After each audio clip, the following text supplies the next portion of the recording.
नमस्कार। परत दर परत व्यू चैनल में आपका स्वागत है। मैं हूं आपके साथ इंद्र मोहन शर्मा। आज तारीख 6 अप्रैल, दिन शनिवार। विश्लेषण कार्यक्रम में आज का मुद्दा है हरियाणा में डूबती बीजेपी को मनोहर का सहारा। हरियाणा के पूर्व मुख्यमंत्री मनोहर लाल खट्टर आज सिरसा में अचानक दौरे पे आए। हालांकि दौरा उनका हो सकता है तय था, क्योंकि उन्होंने हिसार भी दौरा करना था कल और आज सिरसा। लेकिन सवाल अब ये उठता है कि मनोहर लाल खट्टर खुद करनाल लोकसभा सीट से बीजेपी के प्रत्याशी हैं, तो वे अब सिरसा किस लिए आए? क्यों आए वो सिरसा दौरे पे?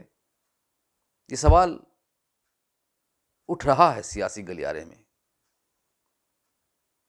और उन्होंने क्या किया आकर? क्या हरियाणा की जो लोकसभा की 10 सीटें हैं उन पर फिर से कमल के फूल खिलाने के लिए मनोहर लाल खट्टर ने सिरसा का और हिसार का दौरा किया? क्या ये जो पिछले कुछ दिनों से सियासी गलियारे में चर्चाएं चल रही हैं कि हरियाणा की 4 लोकसभा सीटों पर बीजेपी अपने जो घोषित उम्मीदवार हैं उनको बदल सकती है, क्या इस बात को देखते हुए मुख्यमंत्री रहे मनोहर लाल खट्टर ने दौरा किया?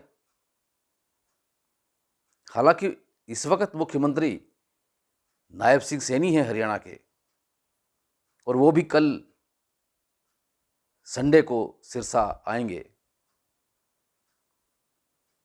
लेकिन उनसे पहले पूर्व मुख्यमंत्री मनोहर लाल खट्टर का सिरसा आना अपने आप में कई तरह के सवाल पैदा कर गया है। चलिए आज उन्हीं सवालों को लेकर हम विश्लेषण करते हैं। लेकिन उस विश्लेषण को सुनने से पहले अगर आपने ये चैनल परत दर परत अभी तक सब्सक्राइब नहीं किया है तो कर लीजिए, क्योंकि लोकसभा का चुनाव सिर पे है और ये चैनल आपको बहुत काम आएगा। बेल आइकन के बटन को ऑल करके क्लिक कर लीजिए, और जब भी हम कोई ये निष्पक्ष विश्लेषण करते हैं तो उस वीडियो को आप अंत तक पूरा देखा करें, ताकि आपको पता चले कि परत दर परत कितनी परतें उखड़ रही हैं, किसकी उखड़ रही हैं। चलिए बात करते हैं आज मनोहर लाल खट्टर जी की। मनोहर लाल खट्टर बेशक इस वक्त हरियाणा के मुख्यमंत्री नहीं हैं, लेकिन वो एक सुपर सीएम के रूप में अभी भी अपनी भूमिका बनाए हुए हैं हरियाणा की राजनीति में। आज उन्होंने सिरसा का दौरा किया। सिरसा के लोकसभा के बीजेपी के कार्यालय में गए और उन्होंने मीटिंग भी की। और जो सिरसा लोकसभा सीट से जो बीजेपी के उम्मीदवार हैं डॉक्टर अशोक तंवर, उनके समर्थन में प्रचार प्रसार में उन्होंने एक बाइक रैली को भी हरी झंडी दिखाकर रवाना किया। उसके बाद उन्होंने मीडिया से रूबरू होते हुए उनके सवालों का जवाब भी दिया। जब उनसे ये पूछा गया कि क्या बीजेपी हरियाणा की 4 लोकसभा सीटों पर अपने घोषित उम्मीदवारों को बदलने जा रही है, तो इस सवाल को मनोहर लाल ने गंभीरता से लेते हुए कहा कि ऐसा अभी तक कोई विचार नहीं है, क्योंकि बीजेपी आलाकमान जब भी कोई उम्मीदवार तय करती है तो बहुत सोच विचार करने के बाद करती है और उसके बाद ही निर्णय लेती है, और जब निर्णय एक बार ले लिया जाए तो उसको फिर बदला नहीं जाता। मुख्यमंत्री रहे मनोहर लाल खट्टर ने यह जवाब किस आत्मविश्वास के साथ कहा, ये तो खैर वही जानते होंगे, क्योंकि उम्मीदवारों की घोषणा करना, तय करना, ये सब पार्टी हाईकमान का काम होता है। लेकिन क्या वो इस वक्त खुद पार्टी हाईकमान के बराबर समझते हैं? हो सकता है उन्हें पूरी तरह से एक खुली छूट दी गई हो हरियाणा के 10 लोकसभा सीटों को जितवाने के लिए, और उन्होंने पूरे आत्मविश्वास के साथ ये कह दिया कि नहीं बदले जाएंगे उम्मीदवार। लेकिन जैसा कि आपको पता है कि सिरसा और हिसार के जो 2 उम्मीदवार हैं बीजेपी के, सिरसा से डॉक्टर अशोक तंवर और हिसार से रणजीत सिंह चौटाला, इन दोनों को पिछले दिनों से ये चर्चा थी कि बदले जा सकते हैं, क्योंकि इनका काफ़ी विरोध देखने को मिल रहा है। अशोक तंवर चूंकि एक के बाद एक दल बदलते रहे हैं, इसलिए उनका अभी तक यहाँ जो एक रुतबा होना चाहिए था एक बीजेपी उम्मीदवार के रूप में, वो फिलहाल नहीं बन पा रहा है, और उनका भी विभिन्न गांव में विरोध भी दर्ज हुआ है। ठीक इसी तरह से हिसार में रणजीत सिंह चौटाला जो बीजेपी के उम्मीदवार हैं, उन्होंने पहले तो ब्राह्मणों समाज के बारे में ऐसी विवादित टिप्पणी कर दी जिसकी वजह से ब्राह्मण समुदाय उनके खिलाफ हो गए।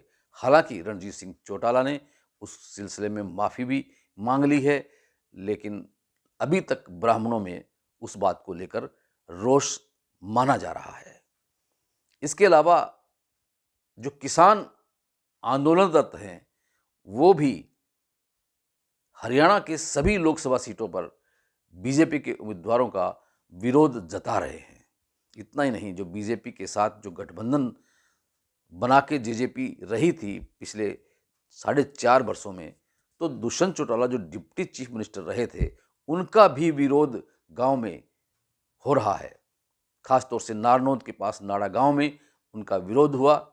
तो यानी कि जो बीजेपी के साथ रहे उनका भी विरोध हो रहा है, और जो बीजेपी के हैं उनका भी विरोध हो रहा है। तो जो बीजेपी की जो एक मोदी लहर होती थी, इस वक्त मोदी विरोधी लहर है हरियाणा में, इसमें कोई दो राय नहीं है। तो इस वजह से ये चर्चा चलने लगी थी कि हो सकता है बीजेपी अपने इन घोषित उम्मीदवारों को बदल दे, लेकिन अभी फिलहाल ऐसा नजर नहीं आता है, जैसा कि मनोहर लाल खट्टर ने बोला है।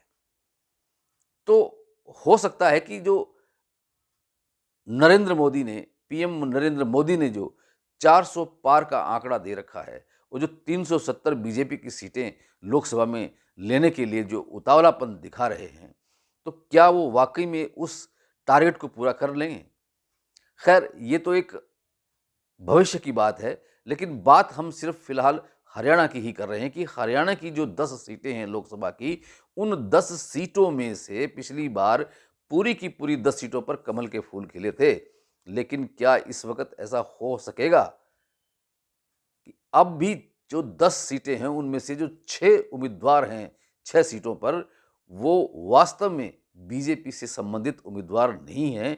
वो बेशक बीजेपी में अब हैं, लेकिन उनके जो आधारभूत जो है वो कांग्रेस पार्टी रही है या कोई अन्य दल रहा है।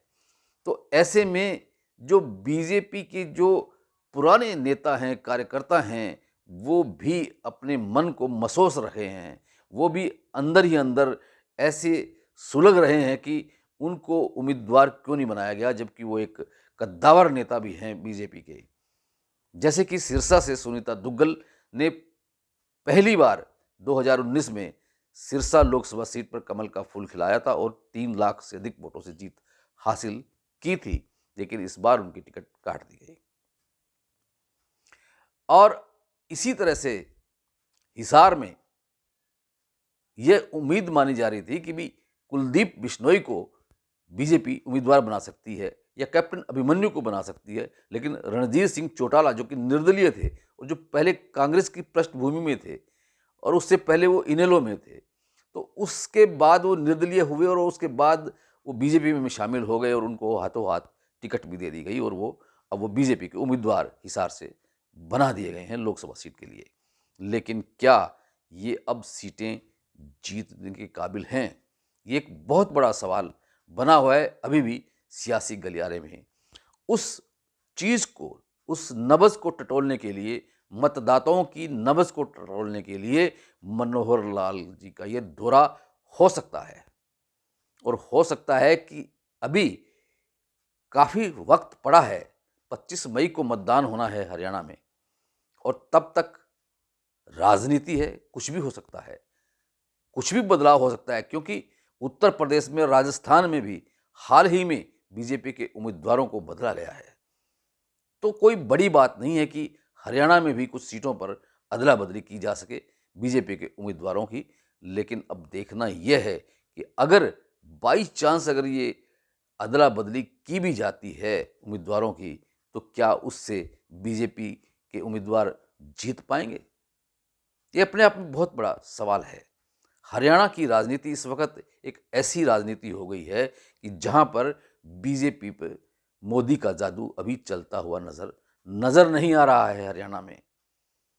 अब देखना यह है कि हालांकि अभी तक तो कांग्रेस के उम्मीदवार घोषित भी नहीं हुए हैं। जब कांग्रेस के उम्मीदवार घोषित हो जाएंगे तो उसके बाद असलियत में पता चलेगा कि वाकई में मुकाबला किस किस के बीच में है, और उस वक्त देखने को पता चलेगा कि कमल का फूल कितने कीचड़ में है।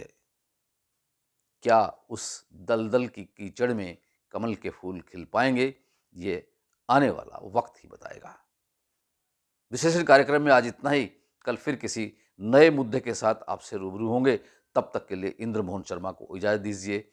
और अगर आपको ये वीडियो पसंद आया हो तो इसे लाइक कीजिए, शेयर कीजिए अपने परिजनों को, मित्रों को। आपका बहुत बहुत धन्यवाद, बहुत बहुत शुक्रिया।